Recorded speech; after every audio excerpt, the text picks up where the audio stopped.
지난주 원고 3페이지예요. 숙산촌민사라는 시입니다. 시를 하기 전에 박순이라는 분에 대한 설명을 좀 유명한 분들은 아는 분도 많을 테지만 모르는 분도 있을 테니까 4페이지에 제가 설명을 해놨습니다. 박순 순자는 그 잠수변에서 순자입니다. 중종 18년에 출생해가지고 선조 22년에 사망했으니까 우리가 흔히 말하는 목릉성세, 목릉이 선조의 무덤이 목릉이죠. 선조 때에 특별히 그 많은 문인 학자들이 배출이 됐어요. 그래서 왕은 시원찮은데 선조는 영 부실한데 그 시대에 인물들이 많이 나왔기 때문에 그걸 목릉성세라고 합니다. 목릉성세.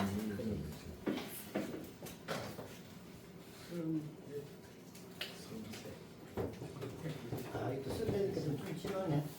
화목한 목자가 맞습니다. 네. 밑에 뭐가 들어가지? 이건가? 아니 아니, 소. 작은 소자에다가 작은 소자하고 좀 작은 소자. 그렇습니다. 작은 요렇게 그렇죠. 네. 컴퓨터만 치니까 자꾸 집서 목릉 화목할 목자. 목릉이 선조 우등이거든요. 이때 목릉 성세라고 하죠. 역시 박순지 분도 여름도 목릉 성세 아닙니까?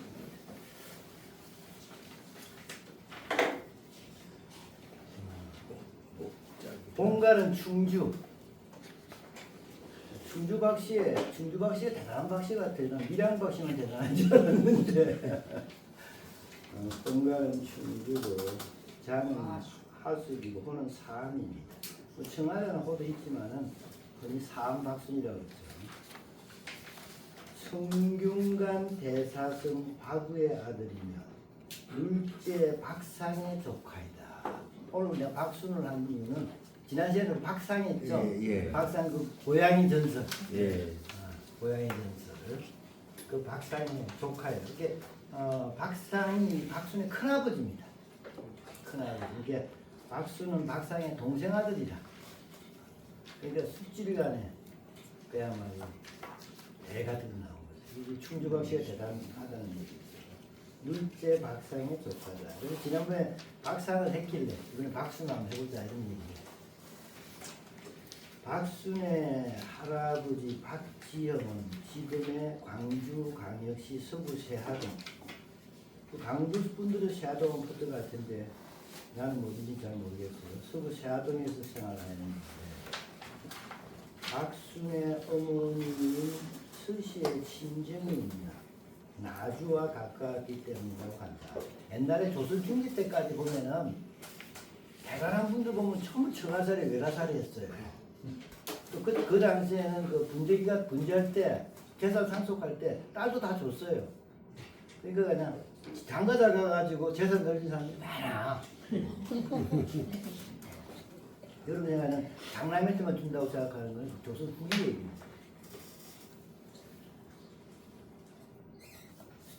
다 묻혀같이 얹혀 사는 거지 뭐. 이 장가를 잘 가야 돼요. 서시의 친정이는 나주와 가까웠기 때문이라고 합니다. 이후 박지형의 후손들은 강주 나주 일대에 세거하였으므로 박수 출생은 나주지만 강주 지역하고도 무관하지 않다. 강주 나주 그죠? 이게 원래 충주 박씨가 충주 쪽 사람인데 전부 이제 전라도에 와가지고 이름을 떨치게 되는 거죠. 18세 때인 중종 35년 진사시를 입지하고 그 유명한 서경덕에게 학문을 배웠고 정시문과에 그냥 급제가 아니고 장원 급제합니다. 그래서 성균관 전적 거쳐서 홍문관 수창교육을 지냈어요. 명종 16년 홍문관 옹교로 재임할 때 임병령의 시호 제정문으로 윤현행의 미움을 받고 파면되어 고향인 전라남도 말입니다. 윤현행 하면 소윤의 대장이죠. 소윤. 그 임병룡이라는 사람도 형제가 쭉 있는데 이름이 백룡이잖아요. 형이 임옥룡이라는 형이 있어요. 억살까지 살으라고. 임옥룡은 아주 그 명현으로 훌륭한 분입니다.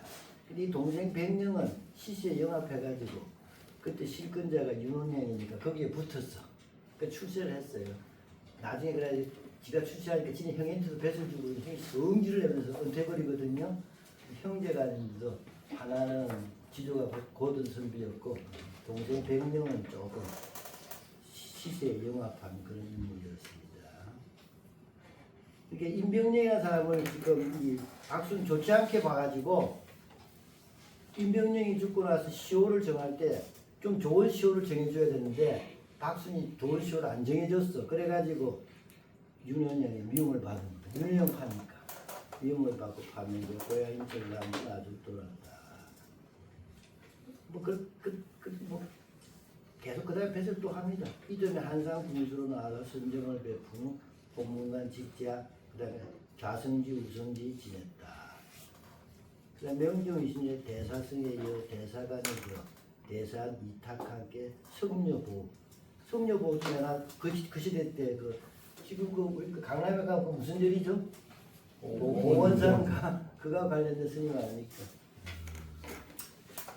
보호를 탄핵하여 유배시키고 윤원영을 탄핵해서 추가했다. 결국은 정치 싸움에서 이긴 셈이죠. 1568에 대지하, 1570년 연기전 아주 그냥 굉장히 출세하셨던 분입니다. 이분이 훌륭한 거는 이분이 태계 선생님한테 또 지도를 받거든요. 그래가지고 본인이 대지하게 됐을 때 임금한테 얘기를 합니다. 태계 선생님이 계시는데 내가 어떻게 대지하고 하느냐. 그래가지고 결국 태계 선생을 대지학을 시키고 자기는 그 밑에 뱃으로 내려가요. 근데 여러분도 알다시피 태계 선생이 뱃을 좋아하지 않는 분 아닙니까? 그래서 얼마 안 있어가지고 때려치고 오니까 다시 대지하게 돼요. 근데 여튼 자기가 대지하게 됐는데 아니 내가도 훌륭한 태계 선생이 계신데 태계 선생 해야지 내가 어떻게 하냐. 한국은 참 그런 면에서도 인품을 볼 수가 있어요. 대지하게 되었고 70에 영의절이 되었다. 1576년에 이가 탄핵되자 저를 옹호하다가 간직에 수정했다. 그러다가 다시 영의정이 된다. 이분 십몇 년을 정성을 해요. 그 중에 영의정은 7년인가 하여튼 그렇게 오래 했어요. 영의정이 되었다. 1585년에 정렬입의 논액을 받아 사직하고 우거했다. 이때는 정렬입이가 쌩쌩했을 때고 나중에 정렬입이 이제 크게 몰락하죠. 정렬입의 논약을 받아 사직하고 우거했다. 그 다음에 보십시오. 1586년 휴가를 받아 영평이 지금은 포천시에 소속이 되어 있는데 조선시대 때는 포천군하고 영평군이 따로 있었다고 그래요. 지금 포천시에 있습니다. 휴가를 받아 영평에 갔다가 그곳에서 응가의 집을 짓고 이듬해 사직 상수를 올리고 응가했고 그곳에서 산화했다. 그럼 이분이 원래 광주 사람이 남 사람인데 왜 영평에서 논을 보냈느냐? 설명이 나옵니다. 영평은 시집간 딸이 살고 있었으므로 그곳에서 노년을 보내려고 했던 것으로 짐작된다. 이게 딸네 집에 가서 사는 거예요. 그리고 무등도 포천에 있어요. 이분은 다 좋은데 자식복은 없었던 것 같습니다. 본처에서 아들은 없고 딸만 있었어요. 딸 하나만 나가 있습니다. 서출이 하나 있습니다. 첩자식의 첩소생의 아들이 하나 있는데 왜 본인도 그 자식에 대해서 못마땅해서 그런지 서출 자식하고 별로 사이가 안 좋았던 것 같아요. 그리고 그 서출 자식이 나중에 크게 문제를 일으켜가지고 개축옥사라고 큰 옥사를 일으키는데 원인이 됩니다. 서출 아들이 문제를 일으키죠. 그래서 그런 데서 따지고 살았습니다. 초년에는 서경대에게 학문을 수락하였고 중년에는 이항 조식에게 배움을 주는데 당대 명류들도 다 배운 거지 뭐. 이항과 조식에게 배운 거지. 그다음에 이희성원 당시 명사도 교육하였다. 조금 지나면은 이달 백광훈 최경창이라는 유난 시인들이 나옵니다. 이 세 명을 삼당신이라고 해요. 왜냐하면은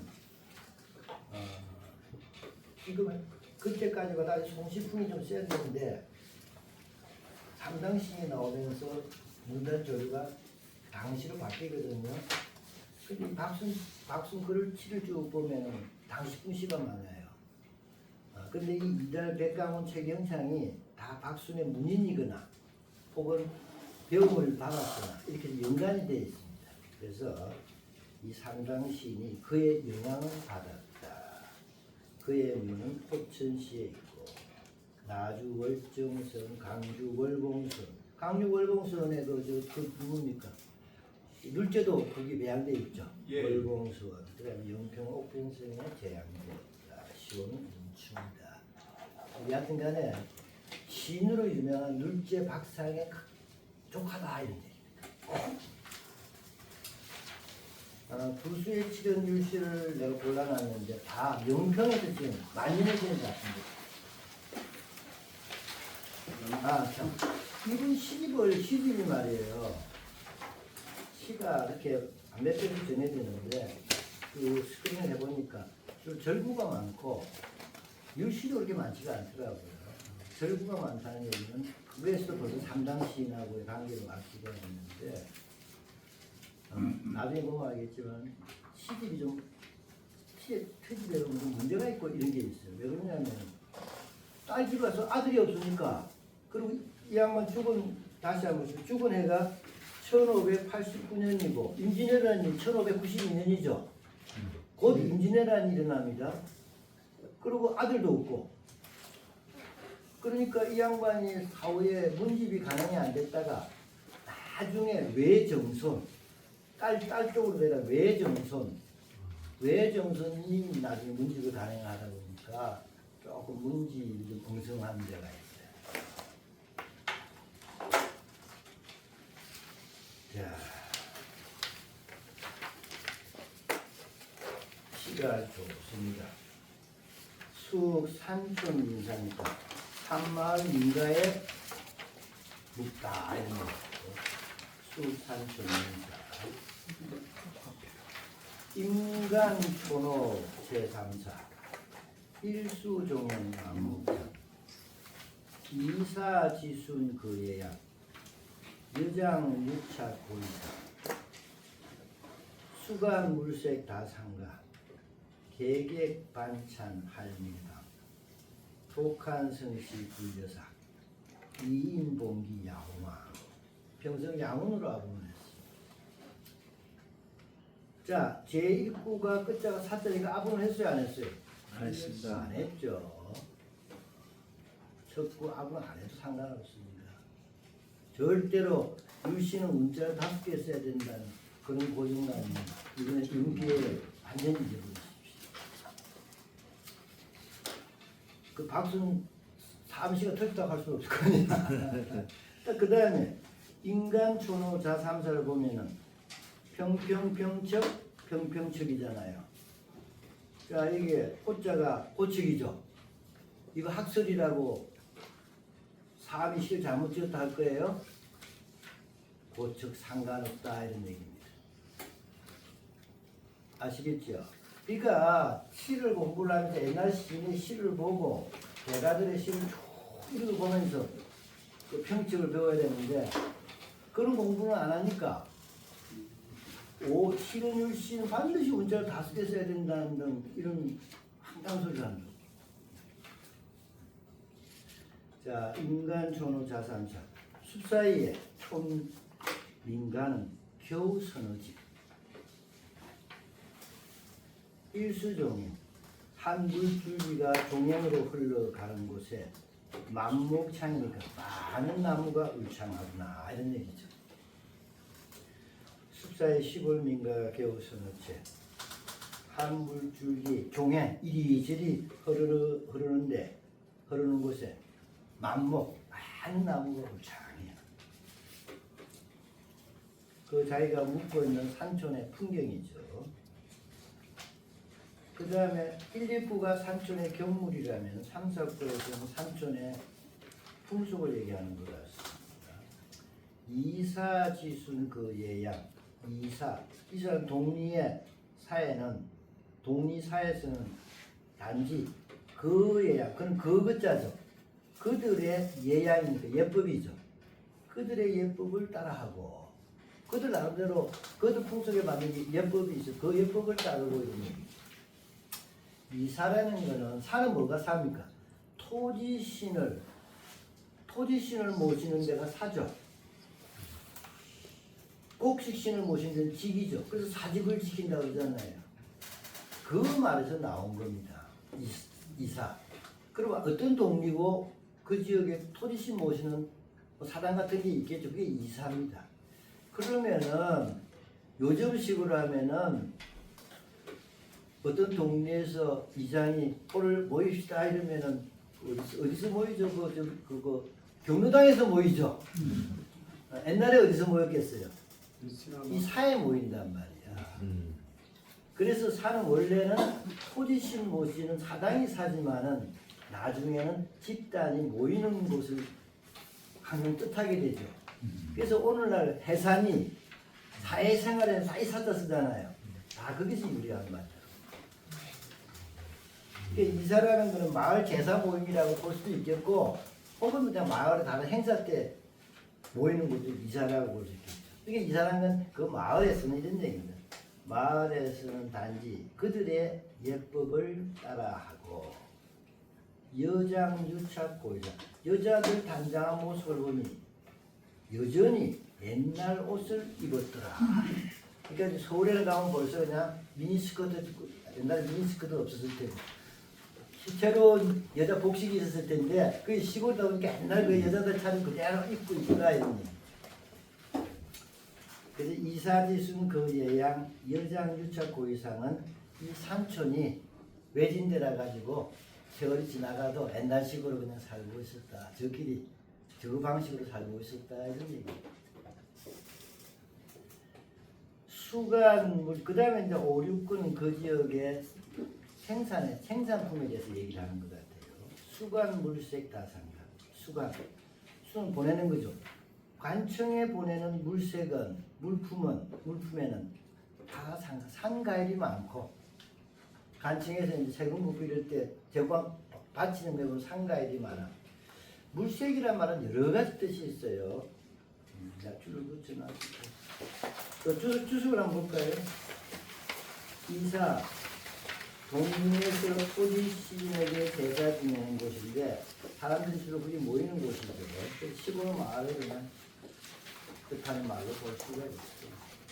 물색은 원래 물색이라는 거는 물색할 때 물자가 지금 부수가 뭐예요? 소우자죠. 이 물자는 소하고 관계 있는 말입니다. 그래서 원래는 제사의 희생으로 쓰는 동물의 털 색깔, 특히 소의 털 색깔, 동물의 털 색깔을 뜻하는 말이었지만 나중에 거기서 의미가 파생되어 물품, 적정한 것을 찾다라고 동사처럼 쓰기도 합니다. 야, 적당한 인물을 좀 물색해봐 이러죠. 그때 물색이라는 것은 적당한 걸 찾는다는 뜻이에요. 그다음에 경치란 뜻으로 쓰이는데 여러 가지 뜻으로 쓰이는데 여기서는 물품이라는 뜻으로 쓰입니다. 맞을 거예요. 봉이라는 게 숲에서 앉는 걸 봉이라고 그러죠. 봉분이라는 게 뭡니까? 무대 흙을 높이 쌓았잖아요. 그래서 봉기라는 건 자기에게 두텁게 한다. 자기 사익을 추구한다. 이런 뜻이 있어요. 봉기란 말이 조금 어려운 말좀 수간 물색 다상은 간충에 내는 그 물품에는 상가일이 많고 계라는 것은 음식을 대접하는 괴라 그러죠. 계객에 대접하는 반찬, 쟁반의 음식에는 밀방이니까 뭡니까? 꿀 뭐예요? 꿀죽은 뭐예요? 꿀집, 벌집. 벌집을 이렇게 쪼개가지고 주더라. 밀방을 쪼개주더라. 큰 느낌이 없죠? 소박한 그런 곳이에요. 독한 성시 굴리사. 근데 유독 한스러운 거는 성군이 다스린 시절, 성명한 시절인데도 군대가 굴려죠. 굴려가 자주 있다, 자주 삭자입니다. 군대 동원이 자주 있다 보니 봉기 야호방 이 아전들이 봉기 때문에 자기 이익 챙기느라고 밤에 바쁘게 불러대는 거 이게 참 한스럽구나. 참 자기들끼리 하면 자사지역인데 소박하게 저끼리 근데 그냥 좋은 시대에도 뭐 선조 때가 좋은 시대였겠어요. 좋은 시대에도 불구하고 군사 동원 이런 게 많다 보니까 관리들이 자기 챙기더라고. 막 밤에도 불러댄다 이 말이죠. 그래서 옛날에 저거 한백이 난이 나가 임꺽정 난이 나면은 임꺽정이 무서운 게 아니고 뭐가 무섭다는 거예요. 토벌군이 더 무서워. 토벌군이라서 그냥 착취하는 게 더 무섭다는 거 아닙니까? 그러니까 군대가 오면은 뭐 그거에 필요한 물품을 공급하라든지 뭐 이런 요구사항이 있을 텐데 고통의 아전들은 똑같이 이속 챙기는 거지. 그러니까 뭐 낮도 밤도 때도 없이가 불러댄다.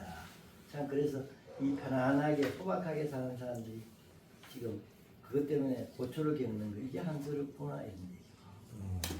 시가 평이하고 또 그 소재인 산골 마을의 모습처럼 시도 그냥 질박하고 잘 지었어요.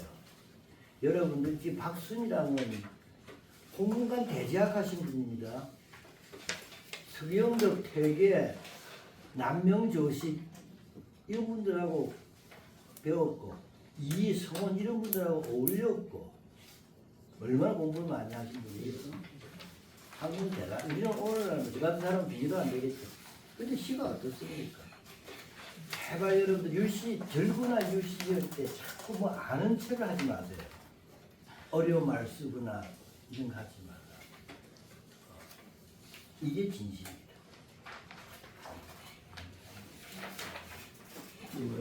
이때 순분 시대가 아이 그거는 부부도 알록산에 난 때도 자기 항제를 성분이라 그래요.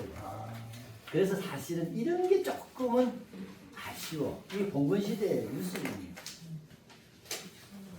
자기 임금 안군이라고 누가 해 안 하지. 잡혀 들어가요. 손자가 역적. 선조. 물론 아직 인지네란 일어나지는 않았지만은 네. 선조가 또 얼마나 일 저질러 가지고 뭐 정철 이런 사람들 뭐 아까 정유립 사건 일어나던 정유립 사건 빈밀해 가지고 서인이 집권하려고 정철이 죽인 사람이 1000명이랬잖아요. 그래서 정철 별명이 독철이야. 근데 어째 들었는데 특히 그 전라도 지역에 남인들이 엄청나게 피해를 봐가지고 그쪽 지역에서는 그 뭐 생선같이 찰찰찰 이러면서 생선을 친다 그러대. 찰찰찰 정철 죽구라 그러지. 그런 얘기도 들어요. 그런 풍습이 지금까지 남아있다. 요새는 엄청나게 많이 했네요.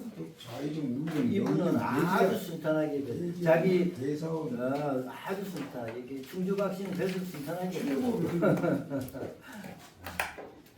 자 간단하게 읽어볼까요? 수산촌입니다. 자 시작합니다. 인간 수 준호 제3사 일수중행 만목창 이사 지순 고래량 여장 육차 고의상 수관 물색 사산과 계획 잔찬 할방 독한 성시 여상 이공이 야호망 임간 초호 제3사 일수중행만 이사대량 여장유차 고의상 수관 볼색 다산과 계획 반찬 할일방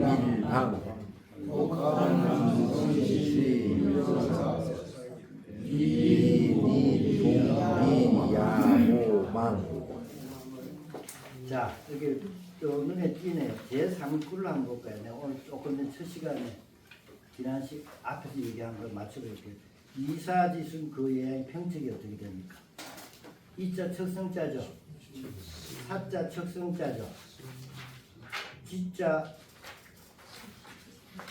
척성자죠. 그러면 척척청인데 순자가 평성자가 나왔죠?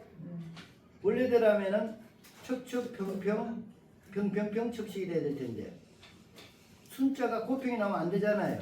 그래서 그자를 뭘 썼습니까? 평성자로 바꾸면은 그자가 평성자면 순자는 고평을 면하게 되죠. 자, 한번 더 마지막으로 외워보십시오. 인간은 대삼사 일수 종행 만목창 이사지순 거래량 여량유차 고의삼 수반물색 다산과 계객 반찬 할민방 독한성시 군녀 사 띠인봉기 야호망 앞에 이제 우물동자 시 해석을 보도록 하겠습니다. 동물 밑에 산촌의 풍경, 산촌의 풍색, 수련은 풍경, 둘째는 풍속, 셋째는 산촌의 생산품에 대해 수련, 함년, 경련에서 나누 말하였다. 이전에서는 그 지역 주민이 고초를 겪는 상황을 안타까워하면서 관리가 횡포를 부리는 현실 상황을 비판하였다. 5페이지 영평자벽. 아까 그 용인의 영평에서 살다 죽었다 그랬죠. 그 영평이 그 딸이 시집간 곳이라고 했죠. 내가 굳이 이 시를 고른 이유는 두보시의 거의 뭐 두보시의 영향을 받은 시더라고요. 장이 정제 무역자, 아금내차 파상도, 살리 사처 노방해, 에밀수시 원봉, 당호 하영 여추추, 작사 한유 양서동, 추사만조 진가마, 신보기구, 학폭풍. 영평자벽이니까 영평에서 이런저런 내용은 필요 없습니다. 영평잡시라는 얘기죠. 영평잡시. 그렇죠. 자미정제무역사. 두자미가 일찍이 무협의 두보지. 두보가 일찍이 무협의 일을 시로 엎었는데, 시로 지었는데, 지금 우리 오늘 두보시를 안 하지만 지금 계속 하고 있는 두보시가 무협 그쪽 지역에서 기조해서 쓴 시죠. 두자미가 일찍이 무협의 일을 시로 엎었는데, 아금내차. 내가 지금 이곳에 오니 하상동 그 상황이 처지가 잠옷으로 비슷해. 두보가 그냥 그 중국어로 치면 그 험지라고 그럴까요? 아주 그 외진 기주에서 살면서 기주의 생활 같은 걸 시로 읊었는데, 내가 이 서울 살던 데가 영평에 와 보니까 이 순산골 마을에 오니까 내 지금 여기 온 게 두보가 기주강대랑 비슷하더라 이런 얘기. 그래서 수련해서 두보하고 자기들 연관을 지으니까 그 당시 이하 부분을 짐작할 수 있어요. 자, 이게 참 아군을 한번 볼까요? 둘째 구에 갑들동, 넷째 구에 벌공, 여섯 구에 동력동, 여덟 구에 바람풍, 평성, 동은. 평성, 동은 아군을 쓰고 이제 제1구에 아군 했어요, 안 했어요? 안 했습니다. 네. 그렇죠? 네.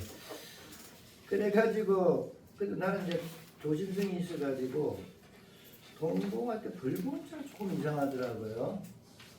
그래서 요즘 제가 우리 한시에서 나온 그 신옥철인가 그걸 검색하는데 쓰는데 벌공자가 없어 동력동자에. 그래서 조금 그게 왜 신옥철 그것도 조금 이렇게 뒤에 끝까지는 몰라도 앞에 운목에 쓰는 시는 조금 보완할 건 좀 있습니다.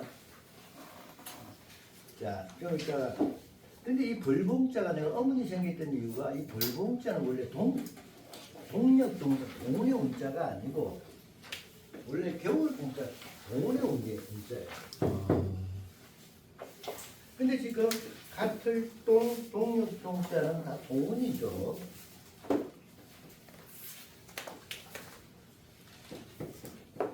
근데 이거는 제1구가 아니라 인운을 쓰면 안 되잖아요. 그러니까 이게 나군인가 이상한데. 그래가지고 큰 사전을 확인해 보니까 역시 옛날 분이 내보다 잘 아시는 거지.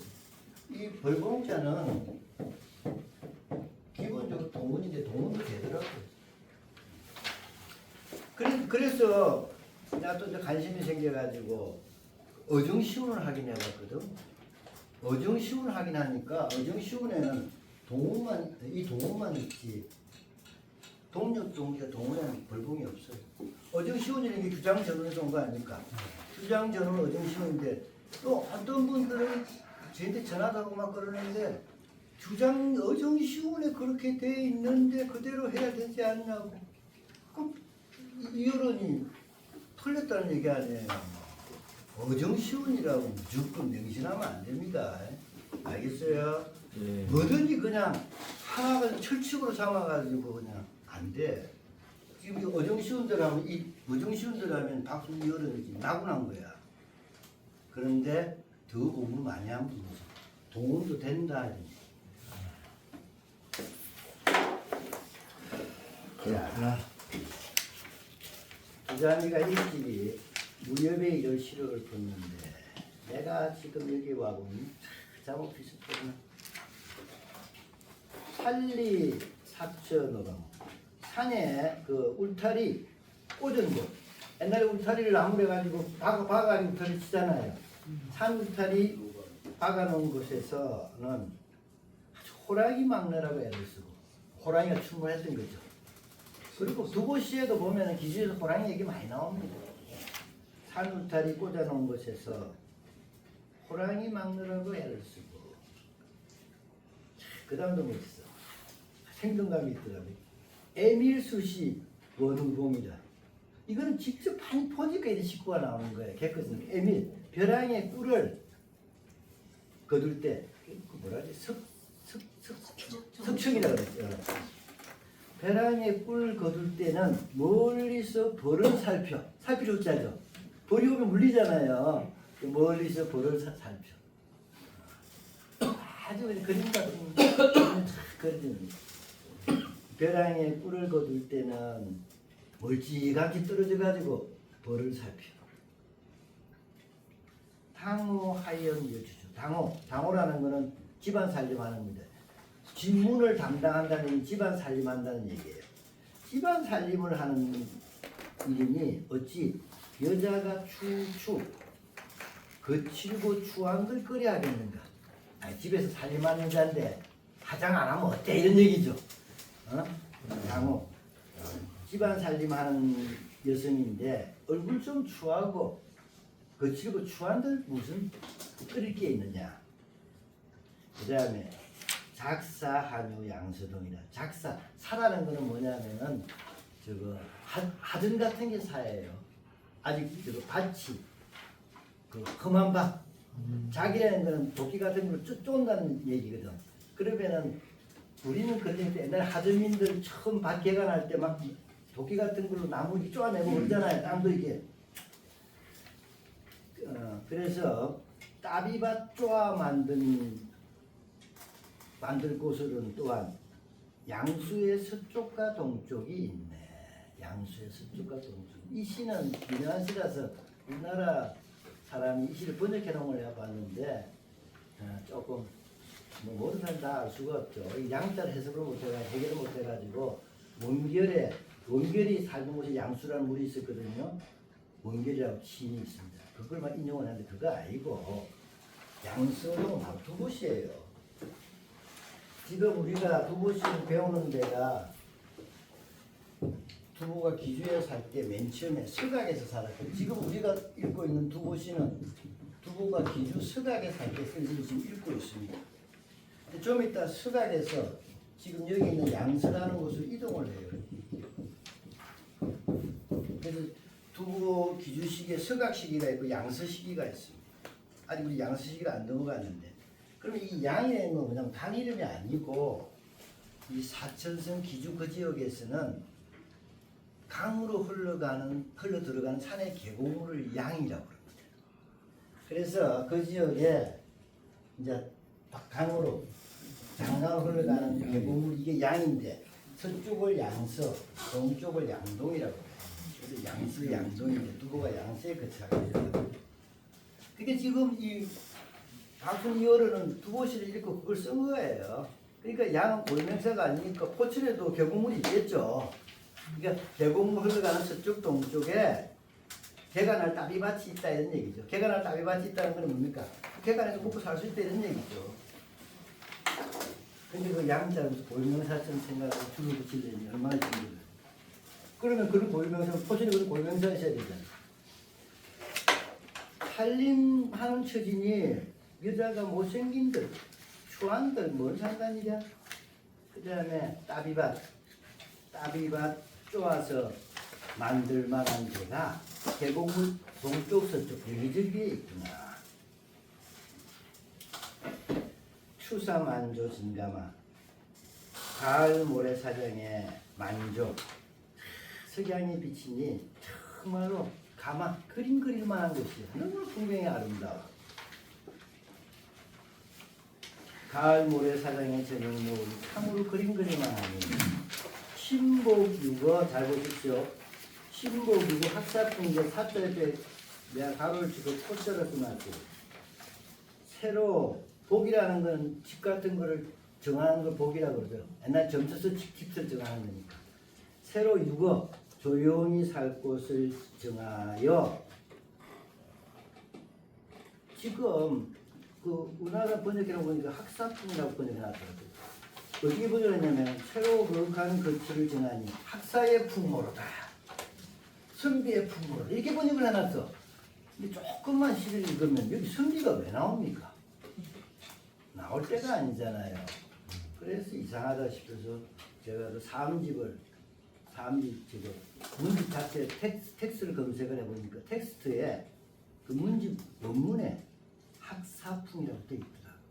근데 아까도 얘기했지만은 사암이 몰고하고 나서 한동안 문집을 못 냈다고 그랬죠.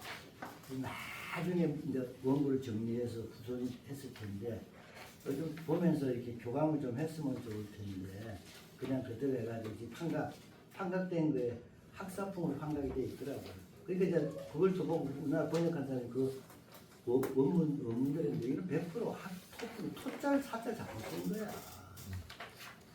토풍이 뭡니까? 드디어 풍소. 그러니까 새로 조용히 살 집을 정하고서 이 지역 민풍대로 민풍을 배우면서 이게 어울려 살아야지 이런 얘기입니다. 그래서 지금 원본에도 원판각본에도 학사풍으로 되어 있는데 사자는 100% 토자의 잘못이다. 토풍으로 되어 있습니다. 자, 조금 있으면 더 내 말에 신뢰가 갈 겁니다. 주소를 한번 읽어볼게요. 번역을 다시 한번 볼게요. 영평에서 지은 자식 부자미가의 집이 무렵에 이를 시로 썼는데 내가 지금 이곳에 와보니 상한 자목수구나. 산 울타리 꽂아 세운 곳에서 애써 봄을 방비하고 호랑이 막느라고 애를 쓰고 벼랑에 뿔을 거둘 때는 어찌감치 떨어져서 벌을 살핀다. 그리 가까이 날아오면 안 되니까.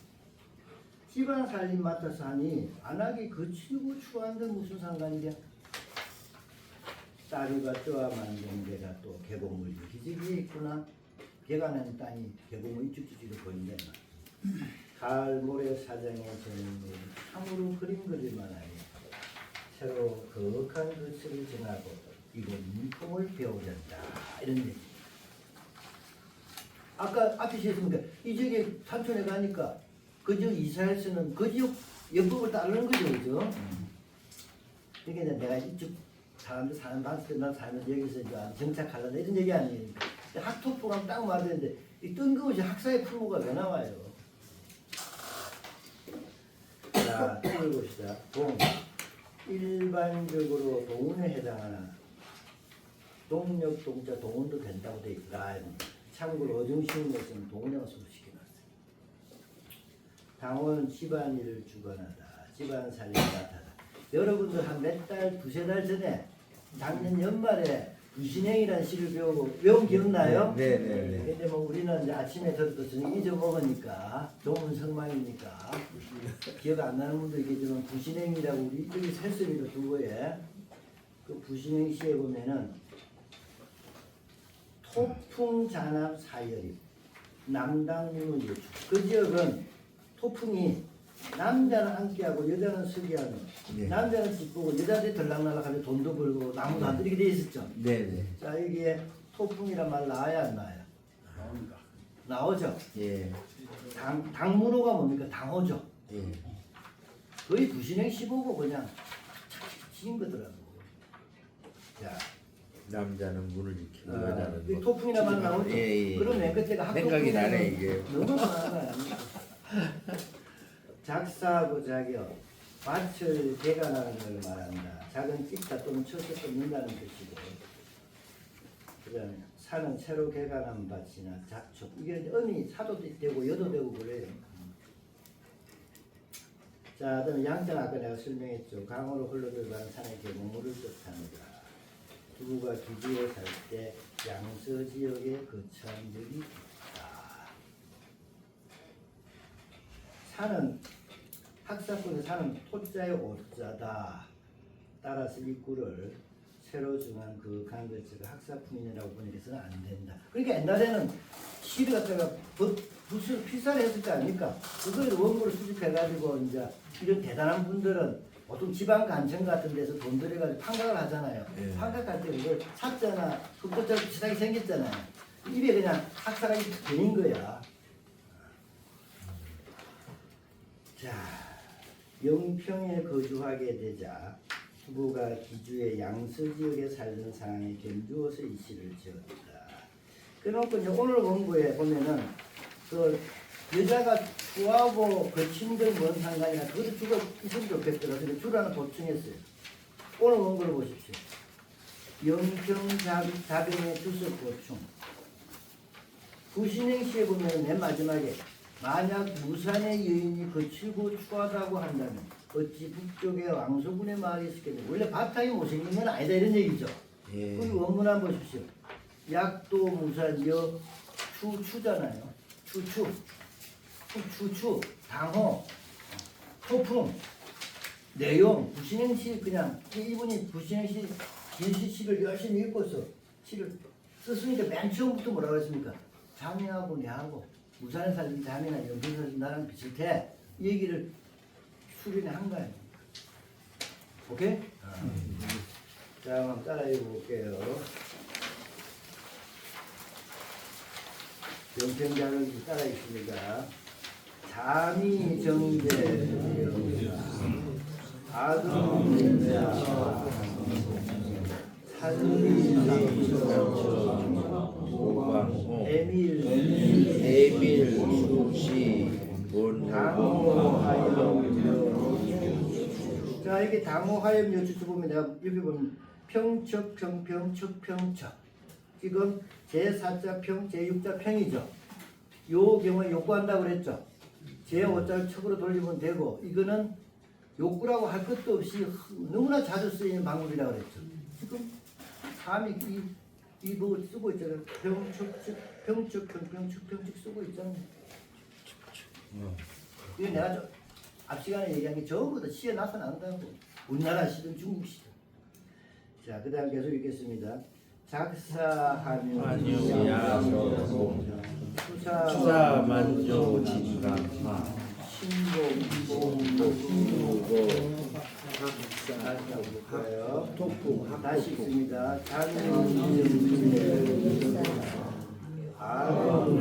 세차 사상동 산이 한지 수초 노방호 애미수지 원호봉 강호하여 여축추 작사환유 야서동 추사만조 진감하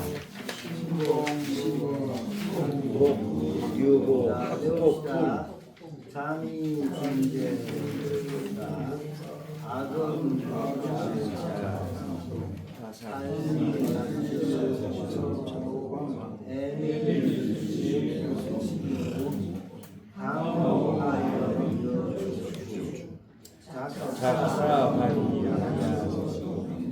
추사만조 진감하 복유고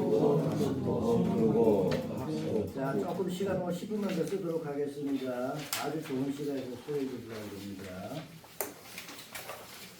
북한산 대설중 앞에 앉아 계시는 사기대 선생님이 있습니다. 사기대 선생님이 종종 시를 쓰고 저한테 보내는데 문신을 아주 잘 쓰시더라고요. 그래서 같이 한번 읽어보려고 합니다. 북한산에서 설중례를 시작합니다. 작소 준설 사한사 요급 내양 대바라. 어젯밤에 봄눈이 내려가지고 사한사제 한자는 신깁한자 명주 한자입니다. 어젯밤에 봄눈이 내려가지고 신깁을 덮어놓은 것 같아요. 눈이 산을 내렸는데 흰기비 그냥 산을 덮는 거죠. 그래서 요번 매향, 업이랑 젖는다는 뜻이죠. 매화향기에 젖고 싶어가지고 대봐라 매화꽃 피기를 기다리네. 눈하면 매화 아닙니까? 그래서 내가 나중에 상호 선생님한테 들으니까 집 근방에 가까운 곳에 그 북한산 초입에 매화나무가 있대요. 그러니까 이제 봄 돼서 매화 피는 걸 거기서 이제 향을 맡고 부르신다고 그러더라고요. 그러니까 이제 눈이 착 내렸으니까, 야, 여러분, 그리고 눈 내렸을 때 매화향이 진합니다. 우리가 흔히 뭐, 글로는 설중매 그러는데 우리나라에 설중매 없어요. 중국에도 별로 없는 것 같더라고. 그런데 설중매는 원래 나벌이나 섣달에 피면 이래야 설중매가 될 텐데, 우리나라에 나벌이 피는 매화 거의 없죠. 그런데 내가 한 번은 설중매를 했는데 12월 달에 꽃이 피었어가 아니고 서울대에 있을 때인데 서울대 우리 연구실 옆에 매화가 몇 그루 있는데 3월 달에 눈이 그냥 폭설이 내린 거야. 3월 달에. 그러니까 매화가 눈 내릴 때 겨울에 핀 게 아니고 매화 필 때 뜻밖의 눈이 온 거예요. 그러니까 평상시에는 맨날 그렇게 진다니까 매화향을 아는데, 그날은 매화향이 얼마나 진한지. 이게 아마 고기압, 저기압 이런 차이인 것 같아요. 기압이 눌러가지고 그 매화향을 고기가 가두고 있는 것 같더라고. 그래서 그래서 설중매라 그러는구나 이런 생각이 들더라고요.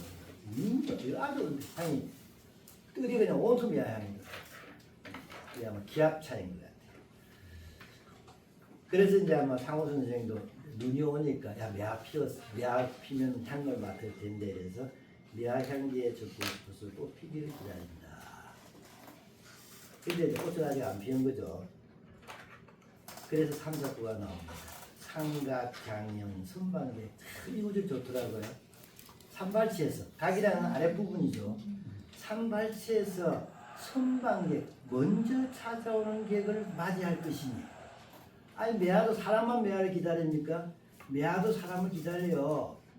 근데 매화가 좋은 사람은 피었나고 제일 먼저 찾아오겠죠.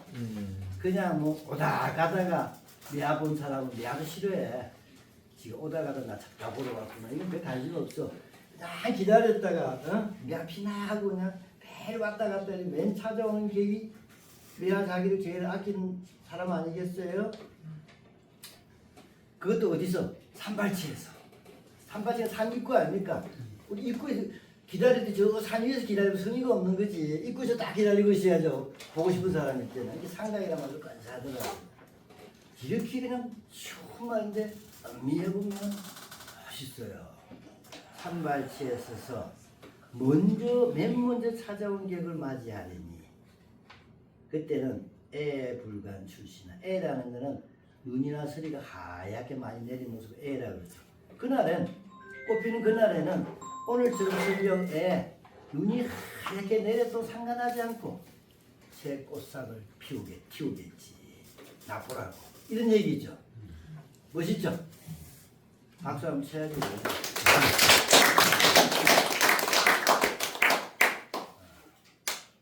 시 얼마나 쉽습니까? 쉬운데 딱 이 시를 보니까 아 이건 작품이 되겠다 싶더라고요.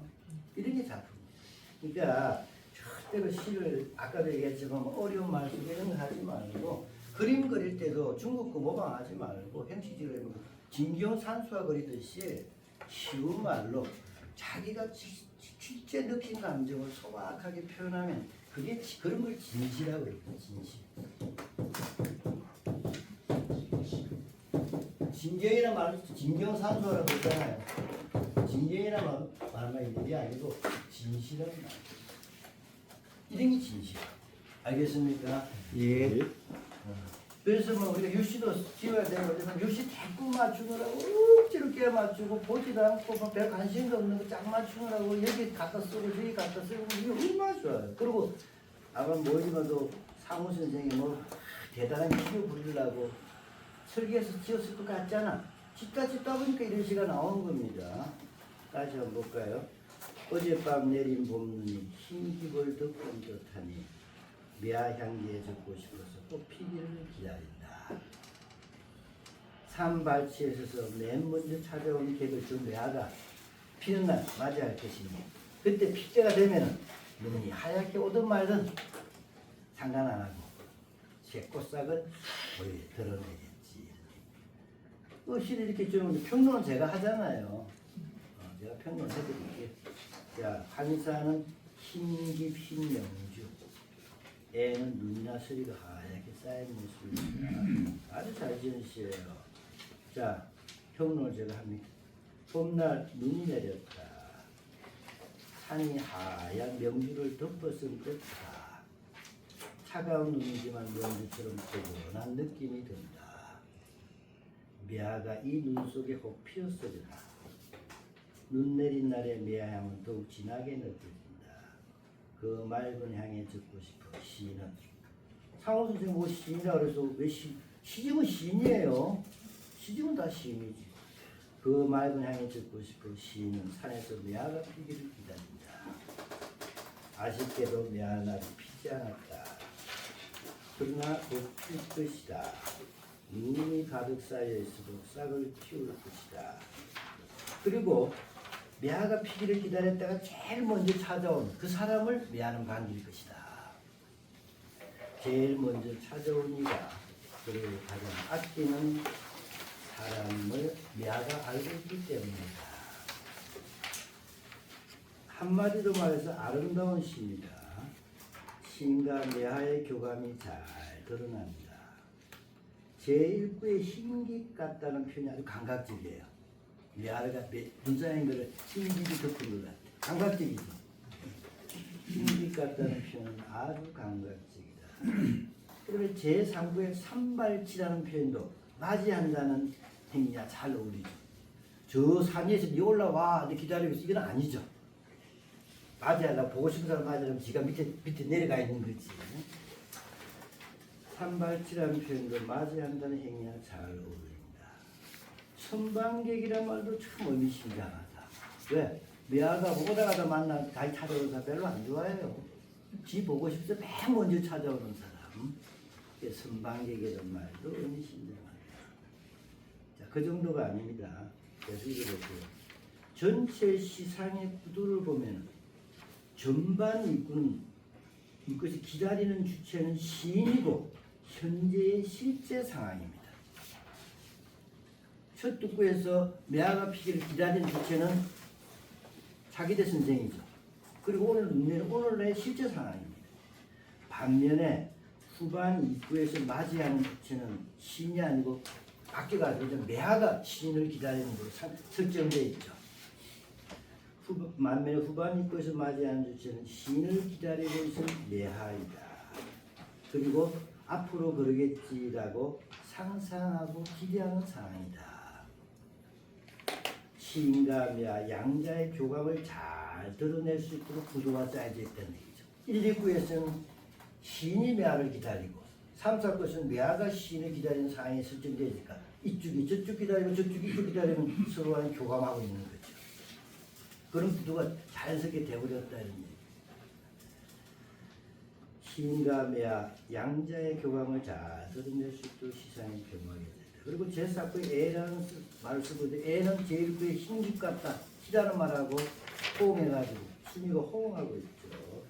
그렇게 호응하는 점도 눈여겨보입니다. 그래서 이제 이 시를 보고 내라면은 조금 나라면은 출신화를 토심화라고 했으면 어떨까? 내가 시를 지었으면 토심화라고 했겠다. 이런 얘기를 제시하는 거예요. 토심화 하면은 자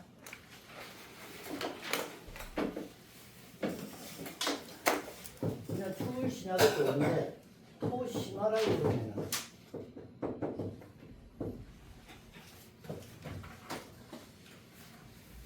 심화를 토로한다, 토해낸다는 얘기죠. 매화가 이 심은 쌍단이죠.